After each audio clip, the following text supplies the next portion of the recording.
बिस्मिल्लाहिर्रहमानिर्रहीम। Dear students, आज हम जे थॉम्सन का एक्सपेरिमेंट पढ़ेंगे जो कि आपके पास डिस्चार्ज ट्यूब एक्सपेरिमेंट है। इसी में इलेक्ट्रॉन डिस्कवर किया गया था, इस वजह से इसको हम डिस्कवरी ऑफ इलेक्ट्रॉन का नाम भी देते हैं। ठीक है, तो J Thomson discharge tube experiment या फिर आपके पास डिस्कवरी ऑफ इलेक्ट्रॉन। तो आज इसमें हम क्या पढ़ने वाले, थोड़ा हम इसका बैकग्राउंड देखेंगे और फिर इसी तरह से आपके पास कंस्ट्रक्शन ऑफ डिस्चार्ज ट्यूब देखेंगे, इसके क्या क्या पार्ट्स हैं, कौन कौन से पार्ट हैं, ये तमाम चीजें, और फिर ये काम कैसे करता है, वर्किंग क्या है, इसको हम देखेंगे। और फिर cathode rays tube, cathode ray tube के अंदर अगर हम देखते हैं तो आपके पास शुरू में जब हम प्रेशर को कम करते हैं तो लाइट की इमिशन होती है। ठीक है, और बाद में फिर वो लाइट डिसअपियर हो जाती है। तो लाइट की इमिशन की क्या रीजन है, और फिर जब लाइट डिसअपियर हो जाता है तो इसकी क्या रीजन है, ये हम देखेंगे। और फिर लास्ट बात हमारे पास ये होगी कि हम अगर इस कैथोड को चेंज करें या फिर नेचर ऑफ गैस को अगर हम चेंज कर लें, ठीक है, जो हमने इसके अंदर यूज किया है, तो देखेंगे कि इसके ऊपर कोई फर्क नहीं पड़ेगा। इसलिए हम कहते हैं कि independent from the nature of gas, gas and cathode. तो ये सारी चीजें हम डिटेल में देखने वाले हैं, तो शुरू से लेकर एंड तक इसको जरूर देखिएगा। तो सबसे पहले हम देखेंगे बैकग्राउंड इसका। बैकग्राउंड के बाद हम आएंगे कंस्ट्रक्शन की तरफ। कंस्ट्रक्शन के बाद फिर हम इसका वर्किंग देखेंगे। जब हम बैकग्राउंड की बात करते हैं तो ऑलरेडी हमने कल पढ़ लिया था कि आपके पास जो एटम की स्टडी है वो तो ग्रीक फिलोसोफर से शुरू है, जो कि आपके पास 400 बीसी में बात हुई थी। उसके बाद तकरीबन 1800 सेंचुरी में या 1803 में आपके पास डाल्टन ने अपनी साइंटिफिक वे में अपनी एटॉमिक थ्योरी दी थी। और उसके मुताबिक ये था कि जो आपके पास एटम है, डाल्टन के मुताबिक ये आपके पास क्या होता है, इनडिविजिबल होता है। ठीक है ना, ये क्या होता है आपके पास, इनडिविजिबल होता है। लेकिन ये जो इनडिविजिबल वाली बात है ये गलत साबित हो गई थी। कैसे गलत साबित हो गई थी, क्योंकि आज के दौर में अगर हम एटम को देखते हैं तो एटम में आपको क्या मिलेगा, इलेक्ट्रॉन मिलेगा। एटम में आपको क्या मिलेगा, प्रोटॉन मिलेगा। ठीक है ना, एटम में आपको क्या मिलेगा, न्यूट्रॉन मिलेगा। ठीक है ना, तो ये जो आपके पास इलेक्ट्रॉन है या प्रोटॉन है या न्यूट्रॉन है, ये सब एटॉमिक पार्टिकल्स हैं जो एटम के अंदर पाए जाते हैं। इसका मतलब ये हुआ कि एटम जो है वो डिविजिबल है। अगर हम एटम को फर्दर डिवाइड कर देते हैं तो यहां पर आपके पास छोटे पार्टिकल आपको मिल जाते हैं, इलेक्ट्रॉन, प्रोटॉन और न्यूट्रॉन। तो इसका मतलब एटम जो है वो आपके पास इनडिविजिबल है, ये बात गलत है। और आज हम ये वाली बात पढ़ेंगे कि इलेक्ट्रॉन की डिस्कवरी कैसे हुई और किसने किया। ठीक है, ये वाली बात हम डिटेल में देखने वाले हैं। अच्छा, तो अब हम देखते हैं कंस्ट्रक्शन ऑफ डिस्चार्ज ट्यूब। ठीक है, क्या देखेंगे, construction of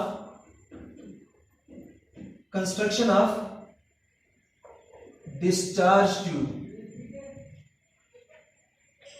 construction of discharge tube.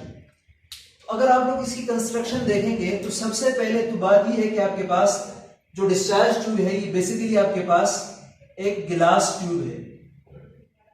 ठीक है, मतलब ये गिलास की बनी हुई एक ट्यूब है। और इसके साथ अगर हम देखते हैं तो इसके अंदर आपके पास क्या होते हैं, इलेक्ट्रोड्स हैं। ठीक है ना, अब आपके पास इलेक्ट्रोड्स दो हैं, एक आपके पास कैथोड है, ठीक है, जो कि नेगेटिव चार्ज है, और दूसरा आपके पास एनोड है, जो कि आपके पास पॉजिटिव चार्ज है। अब इलेक्ट्रोड क्या होता है, बेसिकली इलेक्ट्रोड वो है जो आपके पास in which current enters and leaves. मतलब ये भी आपके पास कोई भी मेटल का पीस है या मेटल का रॉड है या वायर है, ठीक है ना, तो इसमें करंट एंटर भी हो सकती है और करंट लीव भी कर सकती है। जैसे कि अगर मैं बात करूं तो ये आपके पास एक रॉड है, लेट्स सपोज मेटालिक, अगर देखा जाए तो इसमें यहां से करंट एंटर भी हो सकती है। ठीक है ना, करंट यहां से एंटर होगी और इधर से क्या करेगी, लीव कर जाएगी। ठीक है ना, तो ऐसे स्ट्रिप को, ऐसे रॉड को, ऐसे प्लेट को, ऐसे वायर को हम क्या बोलते हैं, इलेक्ट्रोड बोलते हैं। अब वो इलेक्ट्रोड जो आपके पास बैटरी के नेगेटिव टर्मिनल के साथ कनेक्टेड है, इसको हम कैथोड बोलेंगे। और वो इलेक्ट्रोड जो बैटरी के पॉजिटिव टर्मिनल के साथ कनेक्टेड हो, उसको हम क्या बोलेंगे, एनोड बोलेंगे। तो अगर हम इसके अलावा हम देखते हैं तो आपके पास क्या होता है, एक वैक्यूम पंप होता है। ठीक है ना, अब वैक्यूम पंप हम किस लिए यूज करते हैं? To maintain the desired pressure, ठीक है ना। अपने मर्जी का प्रेशर मेंटेन करने के लिए हम क्या यूज करते हैं? वैक्यूम पंप यूज करते हैं, ठीक है ना।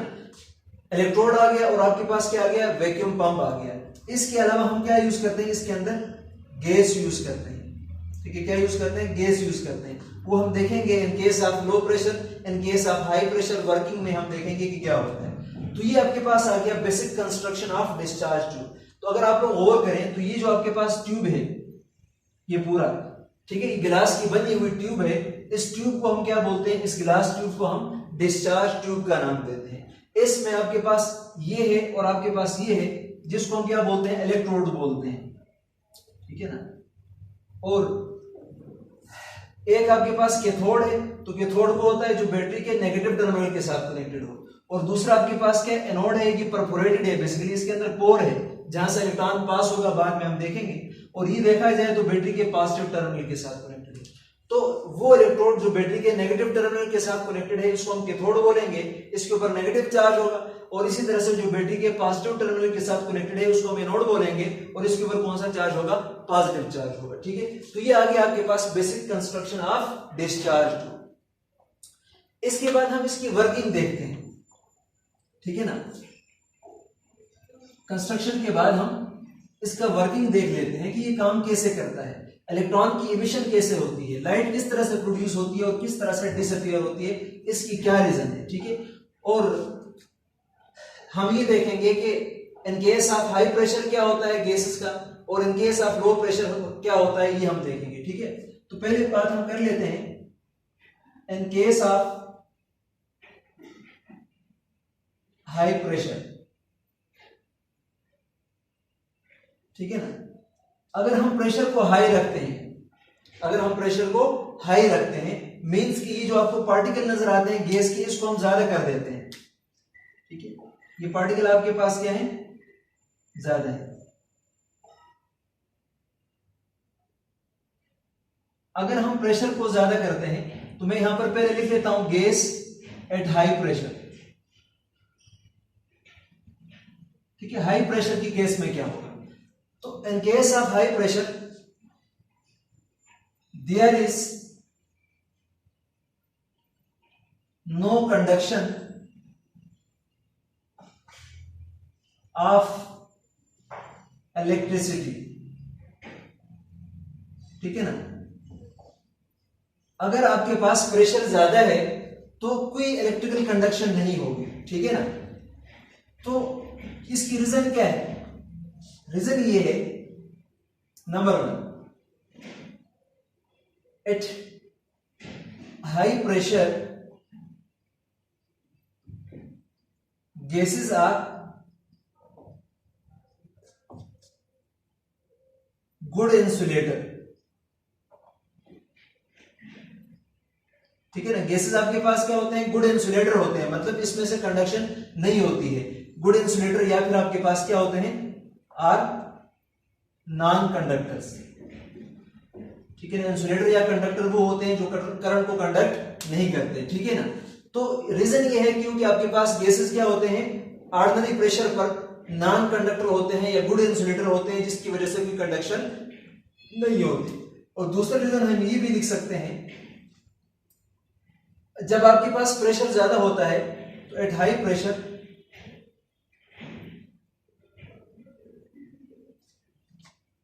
द इलेक्ट्रॉन emitted, पहले इसको हम कैथोड रेज बोलते हैं, द कैथोड रेज emitted, ठीक है। जाहिर बात है कैथोड से इमिट होंगे, losses its energy and cannot reach to the anode, ठीक है ना। हाई प्रेशर पर क्या होता है? जो इलेक्ट्रॉन कैथोड से या जो कैथोड रेज हैं, जब ये यहां से निकल जाते हैं तो क्या होता है? ये अपने एनर्जी को लॉस कर देते हैं और एनोड तक नहीं पहुंच सकते हैं, ठीक है ना। तो जब एनोड तक नहीं पहुंचेंगे तो क्या होगा, and therefore the circuit is incomplete. Circuit आपके पास क्या होता है, इनकम्प्लीट होता है, ठीक है ना। तो जब सर्किट आपके पास इनकम्प्लीट हो, सर्किट कंप्लीट ना हो, तो फिर आपके पास करंट की कोई कंडक्शन नहीं होती है। तो ये हम बताएंगे कि जब आपके पास यहाँ पर प्रेशर ज्यादा होता है तो पहली बात ये है कि यहाँ पर हमारे पास कोई कंडक्टिंग मटेरियल होना चाहिए, और हमने गैस को हाई प्रेशर पे भर दिए, और हमें पता है कि गैस हाई प्रेशर पे क्या होते हैं, नॉन कंडक्टर होते हैं। तो जाहिर बात है यहां से यहां तक कोई कंडक्शन नहीं होगी तो सर्किट कंप्लीट नहीं होगा, तो आपको कोई रेस वगैरह या कुछ भी नजर नहीं आएगा, ठीक है। तो ऑर्डिनरी प्रेशर पर कोई कंडक्शन नहीं होगी। अब हम क्या करते हैं, वैक्यूम पंप को यूज करके प्रेशर को डिक्रीज करते हैं। तो जब प्रेशर को डिक्रीज करेंगे तो तब क्या होगा आपके पास, ठीक है। तो मैं अब यहां पर लिखता हूं एट लो प्रेशर, ठीक है। अगर हम प्रेशर को कम करेंगे तो क्या होगा, अब प्रेशर कम करने से मुराद क्या है, गैस को आप लोग बाहर निकाल दें, ठीक है। गैस को आप लोग क्या कर लें, बाहर निकाल दें। तो मतलब अब ऐसा भी नहीं करना बिल्कुल खाली कर दो इसको, हमने थोड़ा क्या कर दिया, गैसेस के जो पार्टिकल थे या गैसेस के जो मॉलिक्यूल थे इसको हमने कम कर दिया, ठीक है ना। इसको हमने क्या कर दिया, कम कर दिया।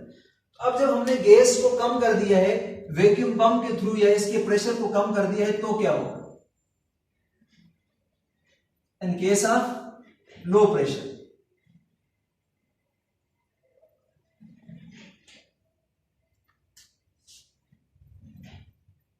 इन केस ऑफ लो प्रेशर, ठीक है। लो प्रेशर पर क्या होगा, ठीक है ना। अब हम अगर प्रेशर को कम करते हैं तो देयर विल बी कंडक्शन,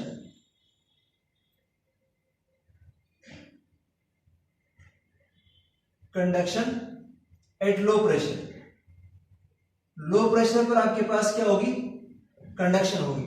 याद रखना गैस आपके पास नॉन कंडक्टर या इंसुलेटर होते हैं, जब इसका प्रेशर हम कम कर देते हैं, वोल्टेज को ज्यादा कर देते हैं, तो गैस आपके पास क्या बन जाता है, कंडक्टिंग बन जाता है। कैसे बन जाता है ये हम देखेंगे। तो there will be conduction at low pressure, ठीक है ना। तो इसकी रीजन क्या है, ऐसा क्यों होता है, लो प्रेशर पर ये कंडक्टर क्यों बन जाता है या कैसे कंडक्ट करता है, ठीक है ना। तो हम रीजन इसका ये देंगे कि आपके पास जब इलेक्ट्रॉन यहां से निकलेंगे, इलेक्ट्रॉन की इमिशन यहां से होगी, तो क्या होगा, रास्ते में ये गैस के पार्टिकल्स हैं, तो ये इलेक्ट्रॉन आपके पास क्या होंगे, गैस के पार्टिकल के साथ स्ट्राइक कर देंगे। अगर मैं इनमें से एक गैस के पार्टिकल को निकाल दूं, लेट सपोज इसको हम मैग्नीफाई करके देख लेते हैं, ये वाला आपके पास गैस पार्टिकल है, ये इसका न्यूक्लियस है, ये आपके पास इसके शेल है, और यहां पर आपके पास मान लो इलेक्ट्रॉन है। अब जब गैस के मॉलिक्यूल कम होंगे तो होता क्या है, यहां से ये इलेक्ट्रॉन जो निकलते हैं ना, इनको टाइम मिल जाता है भागने के लिए।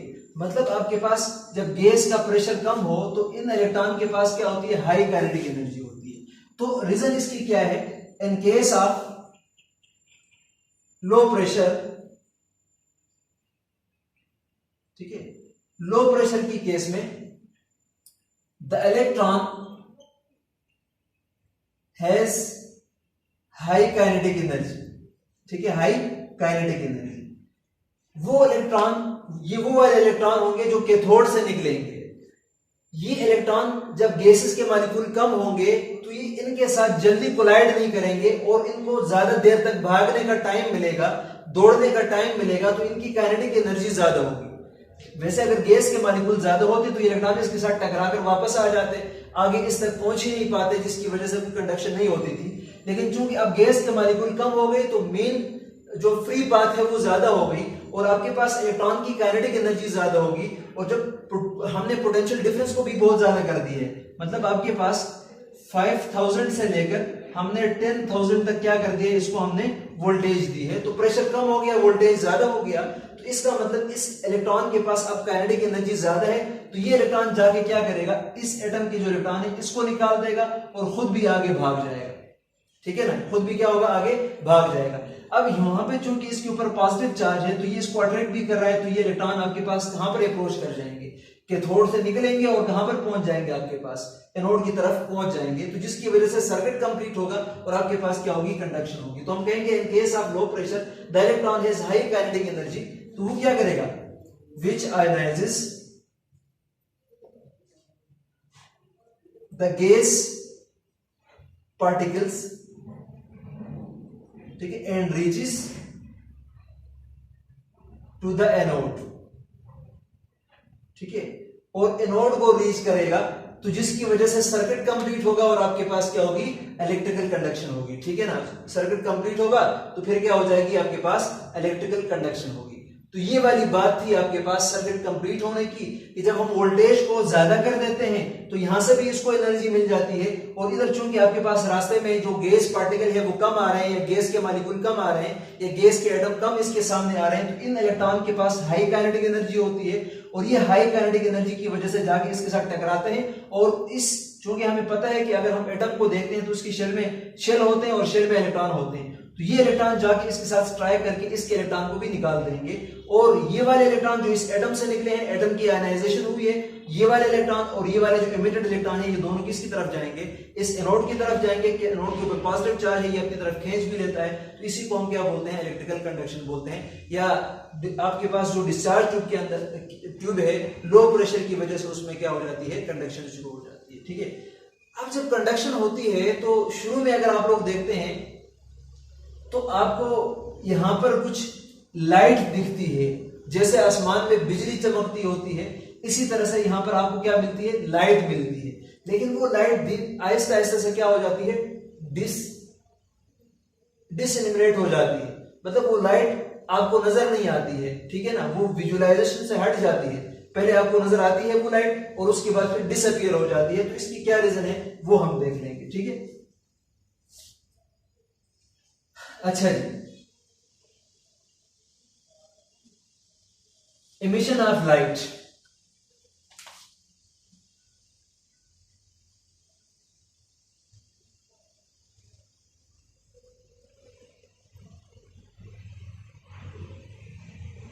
ठीक है। इसके बहुत सारे केसेस हैं, वैसे हम उस केसेस को डिस्कस नहीं करेंगे, मैं सिंपल दो बातें आपको करूंगा कि किस वजह से लाइट प्रोड्यूस होती है और किस वजह से लाइट खत्म होती है, इन दो चीजों पे हम बात करेंगे। तो बाकी बहुत सारी बातें हैं, बहुत सारी जगह पर आपको लाइट मिलेगी, बहुत सारी जगहों पर आपको नहीं मिलेगी, कुछ जगह पर आपको डार्क मिलेगा, तो वो केसेस की हम बात नहीं करेंगे, इतने डीपली हम नहीं जाएंगे, ठीक है ना। अब हमने ये अभी देखा कि आपके पास कैथोड से क्या निकलते हैं, इलेक्ट्रॉन्स निकलते हैं, ठीक है ना। अब हमें पता है रास्ते में इधर तो आपके पास एटम भी प्रेजेंट है, ठीक है। अब ये जो आपके पास हाई काइनेटिक एनर्जी वाले इलेक्ट्रॉन है, ये जाएंगे और जाके इस एटम के साथ टकराएंगे, तो यहां इसके शेल में इलेक्ट्रॉन पाए जाते हैं। तो ये हाई एनर्जी इलेक्ट्रॉन होते हैं, जाके जब इसके साथ स्ट्राइक करते हैं तो इसके इलेक्ट्रॉन क्या कर जाते हैं, हायर ऑर्बिट में चले जाते हैं, और जब हायर ऑर्बिट में चले जाएंगे तो वहां पर इसकी डी एक्साइटेशन भी होगी। मैं इस बात को यहां पर शो कर देता हूं, ठीक है। पहला केस आपके पास क्या हो सकता है लाइट इमिशन का, वो ये है कि आपके पास जो एटम है इसके न्यूक्लियस में इलेक्ट्रॉन्स होते हैं, और एक इलेक्ट्रॉन ये है जो यहां किससे निकला है, कैथोड से निकला है, ये वाले इलेक्ट्रॉन्स। तो ये क्या करेंगे, ये इलेक्ट्रॉन जाके इसके ऊपर क्या करेंगे, स्ट्राइक कर लेंगे, और ये इलेक्ट्रॉन आपके पास ग्राउंड स्टेट से किधर चला जाएगा, हायर स्टेट में चला जाएगा। तो जब हायर स्टेट में चला जाएगा तो ये क्या करेगा, वापस क्या शो करेगा, डी एक्साइटेशन शो करेगा, और डी एक्साइटेशन के दौरान क्या कर देगा, एनर्जी को रिलीज कर देगा। और चूंकि ये विजिबल रीजन में होगी, ठीक है ना, इस वजह से ये आपको नजर आएगी। इसी तरह से आपके पास ये इलेक्ट्रॉन जब यहां से यहां जाएगा एनर्जी एब्जॉर्ब करके, तो इसको हम एक्साइटेशन बोलते हैं। तो डी एक्साइटेशन के दौरान यही क्या करेंगे, लाइट को इमिट कर देंगे। तो लाइट को इमिट करेंगे तो ये वाले रीजन या इस डिस्चार्ज ट्यूब के अंदर आपको क्या नजर आएगी, लाइट इमिट होती हुई नजर आएगी। तो पहला केस हम ये बात करेंगे कि भाई यहां पर आपको लाइट क्यों नजर आती है। तो नंबर 1 आपके पास ये है, due to de excitation of electron from the gas particle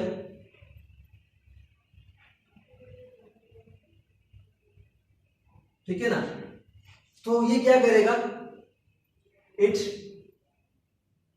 emits light, ठीक है ना। इस वजह से आपको क्या नजर आएगा, कलर नजर आएगा। ये प्रेशर को हमने कितना कम किया होता है, 0.01 से लेकर अप टू आपके पास 0.03 तक हम इसको डिक्रीज करते होते हैं, mmHg, इतना हम इसको कम कर देते हैं, ठीक है। तो जब हम प्रेशर को कम करते हैं तो शुरू में आपको क्या मिलता है, लाइट मिलता है, और उसके बाद ये लाइट क्या हो जाती है, डिसअपियर हो जाती है, ठीक है ना। अब पहली बात तो ये है कि ये लाइट मिलती है आपको क्यों है, लाइट की एमिशन क्यों होती है, तो हम देखेंगे कि यहाँ से निकलने वाले इलेक्ट्रॉन जब इसके साथ स्ट्राइक करते हैं तो ये इलेक्ट्रॉन एक्साइट होते हैं, तो डी एक्साइटेशन के दौरान ये क्या करते हैं, एनर्जी को रिलीज कर देते हैं, जो कि हमें लाइट की फॉर्म में नजर आती है, ठीक है। एक रीजन तो ये है। और दूसरी बात जब हम देखते हैं तो बाज दफा ऐसा भी होता है कि जस्ट आपके पास इलेक्ट्रॉन एक्साइट होकर हायर ऑर्बिट में चला जाता है, और बाज ऐसे केसेस भी आएंगे कि ये आपके पास इलेक्ट्रॉन जो है प्रेजेंट है इसके ऑर्बिट में, तो इस इलेक्ट्रॉन के साथ जब स्ट्राइक करेगा तो ये इलेक्ट्रॉन भी यहां से निकल जाएगा और ये इलेक्ट्रॉन भी यहां से भाग जाएगा। इसका मतलब ये हुआ कि पीछे आपके पास न्यूक्लियस में क्या बच जाएगा, जस्ट पॉजिटिव चार्ज बच जाएगा। मतलब एटम की क्या हो जाएगी, आयनाइजेशन होगी। एटम की क्या होगी, आयनाइजेशन होगी, due to ionization of atom. Atom की क्या होगी, आयनाइजेशन होगी। अब आयनाइजेशन से क्या मुराद है, अगर आपके पास ये एक न्यूट्रल एटम था, इसका ये एक इलेक्ट्रॉन था, मान लो कि ये हाइड्रोजन गैस है, इसके ऊपर इलेक्ट्रॉन स्ट्राइक कर ले तो इस इलेक्ट्रॉन को भी निकाल दे, तो ये आपके पास एक तो ये कैथोड वाला इलेक्ट्रॉन जो कि आगे चला जाएगा, और एक ये वाला इलेक्ट्रॉन, दोनों यहां से निकल चुके हैं, तो पीछे जस्ट आपके पास न्यूक्लियस पे क्या बच गया, पॉजिटिव चार्ज बच गया। न्यूक्लियस पे क्या बच गया है, पॉजिटिव चार्ज बच गया। अब ऐसा भी होता है कि आपके पास ये जो नेगेटिव इलेक्ट्रॉन बन गए हैं और ये जो पॉजिटिव चार्ज बन गए हैं, जब इनकी कंसंट्रेशन बढ़ जाती है तो ये दोबारा से एक दूसरे के साथ क्या कर सकते हैं, ये दोबारा एक दूसरे के साथ मिल भी सकते हैं। ये प्लाज्मा जब बन जाता है तो ये आपस में मिल भी सकते हैं, और जब मिल जाते हैं तब भी ये क्या करेंगे, लाइट को इमिट कर देते हैं। तब भी ये क्या करते हैं, लाइट को इमिट कर देते हैं। तो हम बोलेंगे due to recombination of positive and negative charges, ठीक है ना। तो हम क्या बोलेंगे, इसका मीनिंग क्या है, ड्यू टू रिकॉम्बिनेशन ऑफ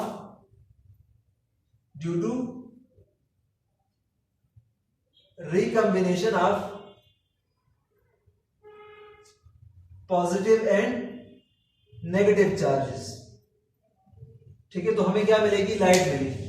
तो भाई आपको लाइट क्यों मिलेगी, एक तो आपके पास डी एक्साइटेशन के थ्रू आपको लाइट मिलेगी, और एक आपको रिकॉम्बिनेशन के थ्रू लाइट मिलेगी। इसके अलावा भी बहुत सारे केसेस हैं, डिफरेंट रीजन को आपको डार्क मिलेगा, फिर आपको लाइट मिलेंगे, हम मुख्तलिफ नाम देते होते हैं, लेकिन इन डिटेल में मैं नहीं जाऊंगा। तो due to recombination of positive and negative charges आपको लाइट मिलेगी, या ड्यू टू डी एक्साइटेशन आपको क्या मिलेगी, लाइट मिलेगी। तो ये तो आपके पास इनिशियल बात है कि शुरू में आपको लाइट मिलती है, फिर उसके बाद वो लाइट आपके पास डिमिनिश हो जाती है, वो डिसअपीयर हो जाती है। ऐसा क्यों होता है, ठीक है। तो बच्चों याद रखना,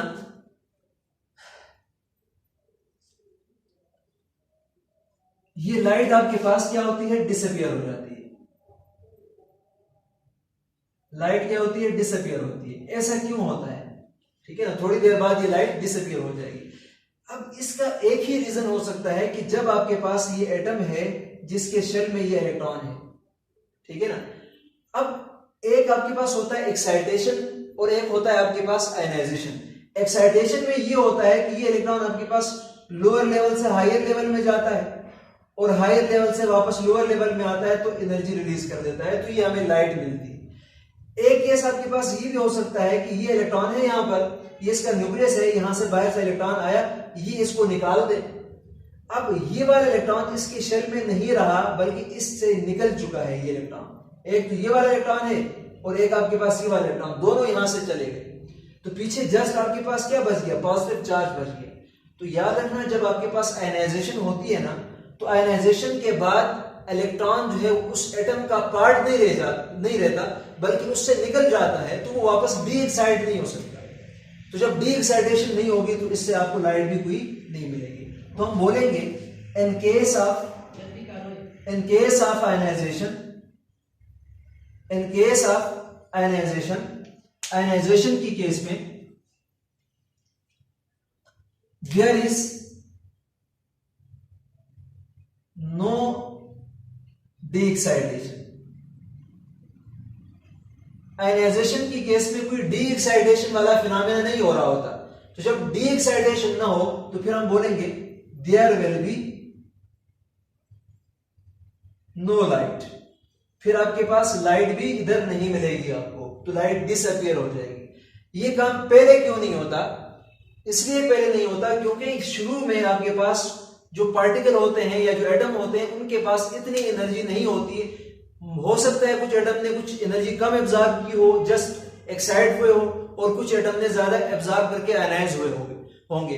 तो जो जिसने कम एनर्जी एब्जॉर्ब करके जस्ट एक्साइटेशन शो की थी वो डी एक्साइट हो गए, हमें लाइट देंगे।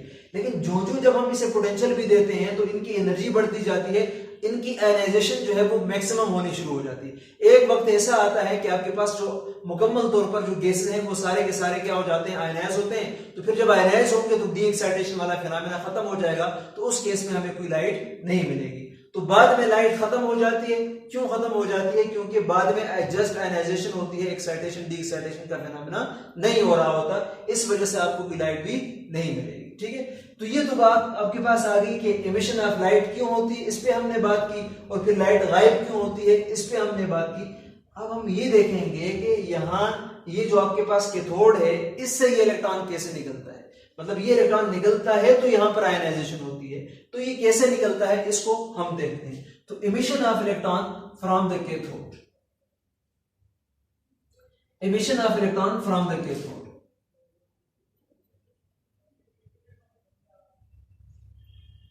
emission of electrons from the cathode, ठीक है ना, emission of electron from the cathode। अब जब भी हम बात करते हैं ना इलेक्ट्रॉन emission की, तो दो काम हो सकते हैं। एक आपके पास होता है थर्मियोनिक emission, ठीक है, एक आपके पास क्या हो सकता है, थर्मियोनिक emission, और दूसरा आपके पास क्या हो सकता है, फील्ड एमिशन। ठीक है ना, दूसरा आपके पास क्या हो सकता है, फील्ड एमिशन। ठीक है ना, एक आपके पास थर्मियोनिक एमिशन और एक आपके पास क्या होता है, फील्ड एमिशन होता है। ठीक है ना, अब सबसे पहले देखते हैं थर्मियोनिक एमिशन क्या होता है। तो थर्मियोनिक एमिशन में हम इसमें कोई ऐसा सिस्टम करते हैं जो इस इलेक्ट्रोड को क्या मिलती है, हीट एनर्जी मिल जाती है। तो नाम से जाहिर है, ठीक है ना, थर्म का मतलब होता है हीट और आयनिक का मतलब होता है चार्ज पार्टिकल। तो इसका मतलब ये होता है कि हम हीट करके कोई चार्ज पार्टिकल निकाल देते हैं, तो इसको हम बोलते हैं थर्मियोनिक एमिशन। ठीक है, तो इसमें क्या होगा, आपके पास मान लो लेट्स सपोज कि आपके पास कोई कैथोड है, इसमें ये आपके पास एटम्स हैं और ये मेटल का आपके पास इलेक्ट्रोड है, कैथोड है, इसमें ये इलेक्ट्रॉन है। ठीक है ना, अब जब हम इसको हीट अप करेंगे, जब हम इसको क्या करेंगे, हीट अप कर देंगे, तो ये जो इलेक्ट्रॉन है, ठीक है ना, ये किसके साथ जुड़े हुए हैं, न्यूक्लियस के साथ जुड़े हुए हैं ना, किसके साथ जुड़े हुए हैं, न्यूक्लियस के साथ। मतलब ये इनके फ्री इलेक्ट्रॉन्स होते हैं, लेकिन न्यूक्लियस का होल्ड अभी भी इनके ऊपर होता है। लेकिन जब इनको हीट मिल जाती है तो ये इलेक्ट्रॉन आहिस्ता आहिस्ता यहां से निकलना शुरू हो जाते हैं, स्पेशली जो सरफेस के इलेक्ट्रॉन होते हैं। तो एक वक्त ऐसा आता है कि ये इलेक्ट्रॉन इतनी एनर्जी गेन कर लेते हैं जो इसके न्यूक्लियस के इन्फ्लुएंस से इनको क्या कर देता है, डिटेच कर देता है, न्यूक्लियस के इन्फ्लुएंस से इसको हटा देता है। तो ये इलेक्ट्रॉन फिर यहां से क्या होना शुरू हो जाएंगे, निकलना शुरू हो जाएंगे। ठीक है ना, तो इसका मतलब ये हुआ कि जब हम किसी इलेक्ट्रोड को या कैथोड को हीट करते हैं तो इसके अंदर पाए जाने वाले जो फ्री इलेक्ट्रॉन है, जिनके ऊपर न्यूक्लियस का होल्ड था, गर्म होने की वजह से उनकी एनर्जी ज्यादा होती है, और एक वक्त ऐसा आता है कि इससे क्या हो जाते हैं, डिटेच हो जाते हैं, इससे क्या हो जाते हैं, डिटेच हो जाते हैं। तो इस प्रोसेस को जिसमें हम हीट देकर इलेक्ट्रॉन को निकालते हैं या चार्ज पार्टिकल को निकालते हैं, इसको हम क्या बोलते हैं, थर्मियोनिक एमिशन बोल देते हैं। तो एक काम तो यहां पर यह भी हो सकता है कि हम थर्मियोनिक एमिशन के थ्रू इलेक्ट्रॉन को इस कैथोड से क्या करें, निकालें। और दूसरी बात, फील्ड एमिशन की बात हम कर सकते हैं। अभी फील्ड एमिशन क्या चीज है, इसको हम देखते हैं, इसको जरा समझने की कोशिश करते हैं। तो जब हम इधर बैटरी के साथ इसको कनेक्ट कर देते हैं तो बेसिकली ये फील्ड एमिशन का फिनोमेना होता है। लेट्स सपोज आपके पास ये एक रॉड है जो कि आपके पास कैथोड है, नेगेटिव चार्ज, ठीक है ना, इसके अंदर ये एटम्स पाए जाते हैं, ये इसका न्यूक्लियस, ये इसका न्यूक्लियस और ये इसके इलेक्ट्रॉन्स आ गए। ठीक है ना, अब हमने इसको क्या किया हुआ है, बैटरी के नेगेटिव टर्मिनल के साथ कनेक्ट किया हुआ है, और इसी तरह से आपके पास ये जो एनोड है जिसके ऊपर पॉजिटिव चार्ज है, ये किसके साथ कनेक्टेड है, ये बैटरी के पॉजिटिव टर्मिनल के साथ कनेक्टेड है। ठीक है, बात को जरा समझिए, ये आपके पास बैटरी के पॉजिटिव टर्मिनल के साथ कनेक्टेड है, तो इसके ऊपर पॉजिटिव चार्ज है। ठीक है ना, अब ये होगा कि एक तो ये जो आपके पास पॉजिटिव प्लेट है, ये अपने इलेक्ट्रिक फील्ड की वजह से इसके जो इलेक्ट्रॉन है एटम के, वो क्या करता है, अपनी तरफ खींच लेता है। मतलब पॉजिटिव और नेगेटिव एक दूसरे को क्या करते हैं, अट्रैक्ट करते हैं ना। मतलब इसके अंदर ये इलेक्ट्रॉन है, ये इसका न्यूक्लियस है। तो इसका जो इलेक्ट्रॉन है ये कौन अट्रैक्ट करता है? ये पॉजिटिव चार्ज इसको क्या करता है? अट्रैक्ट कर देता है। पॉजिटिव चार्ज क्या करता है? इसको अट्रैक्ट करता है। ये मैं अट्रैक्शन को शो कर रहा हूं। किसको शो कर रहा हूं? अट्रैक्शन को शो कर रहा हूं। अब जब तक न्यूक्लियस का होल्ड इन इलेक्ट्रॉन के ऊपर है तो ये इलेक्ट्रॉन यहां से यहां नहीं जा सकता। लेकिन जब आपके पास हम पोटेंशियल को बहुत ज्यादा कर देते हैं तो फिर क्या होता है? इसका पॉजिटिव चार्ज बहुत ज्यादा बढ़ जाता है, मतलब इसका पॉजिटिव पोटेंशियल बहुत बढ़ता है। और यहां पर अगर आप लोग देखें तो ये बैटरी के नेगेटिव टर्मिनल के साथ कनेक्टेड है, तो यहां से भी इसको इलेक्ट्रॉन मिल रहे हैं। अब यहां से ये वाले इलेक्ट्रॉन इसको रिपेल भी कर रहे हैं जो पीछे इसके साथ कनेक्टेड है, और यहां से ये पॉजिटिव चार्ज इसको अट्रैक्ट भी कर रहे हैं। तो इसका मतलब यहां पर ये होगा कि ये जो न्यूक्लियस का इलेक्ट्रॉन है, ये वाला, इसको मैं शो कर रहा हूं, इधर से इसको पॉजिटिव चार्ज खींच भी रहा है और पीछे से इसकी इलेक्ट्रॉन की रिपल्शन भी इनको मिल रही है। तो इस वजह से क्या होगा? इस पॉजिटिव की इलेक्ट्रिक फील्ड की वजह से ये क्या करेगा? इलेक्ट्रॉन को यहां से डिटैच कर देगा, इलेक्ट्रॉन को यहां से रिमूव कर देगा। तो इसके अंदर बहुत सारे इलेक्ट्रॉन्स हैं, ठीक है ना, जो न्यूक्लियस के साथ होल्ड में है। लेकिन जब हम इसके ऊपर पॉजिटिव चार्ज डेवलप कर देते हैं तो ये अपने इलेक्ट्रिक फील्ड की वजह से क्या कर देता है? इस इलेक्ट्रॉन को यहां से डिटैच कर देता है। तो जब ये इलेक्ट्रॉन यहां से निकल जाता है तो एक्सेलरेटर लगे होते हैं, तो इसको क्या कर देते हैं? एक्सेलरेट कर देते हैं। तो इस तरह से यहां पर इलेक्ट्रॉन की इमिशन होती है। अब यहां पर हमने जो सोर्स यूज किया है वो बैटरी यूज करके इसके फील्ड के थ्रू हमने इसको निकाला है, कोई हीट हमने इसको नहीं दी है। तो जब भी हम इलेक्ट्रिक फील्ड को यूज करके इलेक्ट्रॉन की इमिशन करते हैं तो इसको हम फील्ड इमिशन का नाम देते हैं।